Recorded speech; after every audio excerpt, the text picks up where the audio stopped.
What's up guys, this is Astranox. It's time for the showcase of the buffed up version of Straze. Now this hero doesn't trigger counter attacks with his skill number 3, which is great because you guys know about Rem. She counter attacks, reduce buff duration by 1 turn. He loses the invincibility of the skill number 3.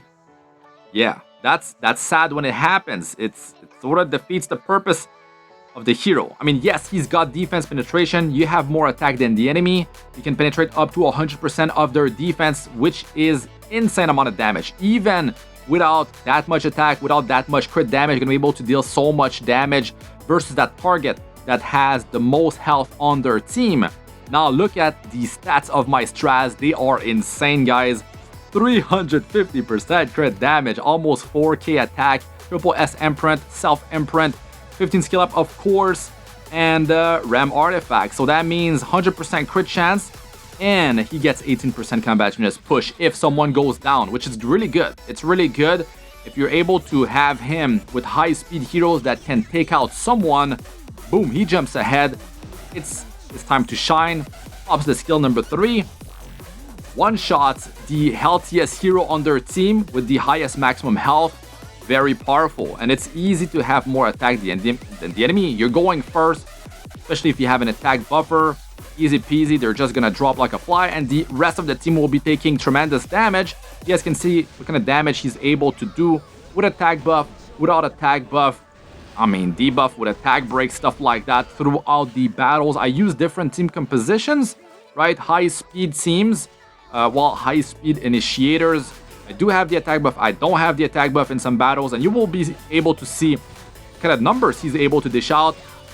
Spoilers, he deals a ton of damage. Now, having the enemy not trigger counterattack is great. It's definitely great. I mean, you could have heroes like Bellion counterattacking not only himself, but your whole team, and that's very dangerous.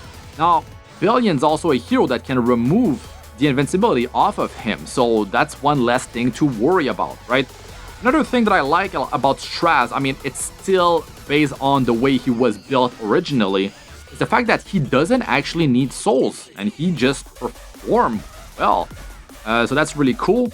I like to have some attack percentage imprints, maybe Warhorn on a hero, try to stack all that stuff up so he gets more damage. The thing is, I don't abuse like defense break in this video, really. That leads to one-shots pretty easily, but now you can see what kind of damage he's able to deal, like I said, with or without attack buff. So it's more realistic. You don't need like so much setup. You have a lot of opportunity. I mean, a lot of different team compositions that you can run him in. Also, I like him that he has triple S attack percentage imprint for the rest of the team. Very easy to imprint this hero, actually, guys. You just need gold transmit stone, buy the special currency in the shop, right? And it's 10 gold transmit stone allows you to imprint him 1 time. So that leads to an easy triple S over time, which means like it's free attack for the rest of the team, which I prefer to run. But in this showcase, I'm running him with the self imprint for as much damage as possible. So of course, Straze, I mean, it's not only the skill number 3, he also has the skill number 2, which is able to strip buff from the enemy if you have more attack than them. And of course, it's easy to pull off when you actually have attack buff. But even then, like with against support heroes, very easy to actually make that happen. Doesn't matter, they have 200, 300, 400 effect resistance. You're going to be able to strip their buffs, which is extremely powerful. So Straze, I'm happy with his buff. To be honest, like in this round of buffs, there's heroes like himself, like they didn't truly need a buff, but they got one, right? So of course, stay tuned for the other showcases of the buffed up heroes. I'm gonna be releasing them after this video. So I can't wait to try Blaze Dingo, guys. Like, that's my boy right there. Defense break on an AoE skill number 2 will be leading to some crazy stuff. Oh my god, I'm gonna have to re-gear him, which is what I've done to Straze in this video. I re-geared him, was able to increase his speed, his crit damage, his attack. Yes, I did put some really good gear on him, but I'm in champion arena, right? I'm not fighting in lower leagues, so I do need to bring the stats because the enemy, well, they have the speed, they have the survivability. Like, I need to actually have some good stats, right? You don't need as much stats as I do have for lower leagues. Even in Champion, I could be pulling this off, you know, with less, you know, offensive power, but still, I want to show you guys what kind of numbers he's able to have with sort of like end game stats. So, you know, you can work toward that later down the line, and at least you're gonna be, you know, you're gonna be able to see. It's sort of like a benchmark. You're able to see what kind of numbers you can get later on. So yeah, as you can notice, I bring Sid often in my battles. It's because, you know, 10 speed imprint is insane. He can pop 2 heroes, you know, high base speed hero, easy to build speed on him, more damage, more speed he has. It just works great, especially because sometimes there's Conqueror Liliuses with like over 300 speed, guys, like not even kidding. Or maybe you get super unlucky with the initial, you know, combativeness roll. And yeah, I mean, that's why I need to have a speed imprint, and that's definitely something you can do as well to have the upper hand to actually get the turn number 1, which is very, very important to actually get that.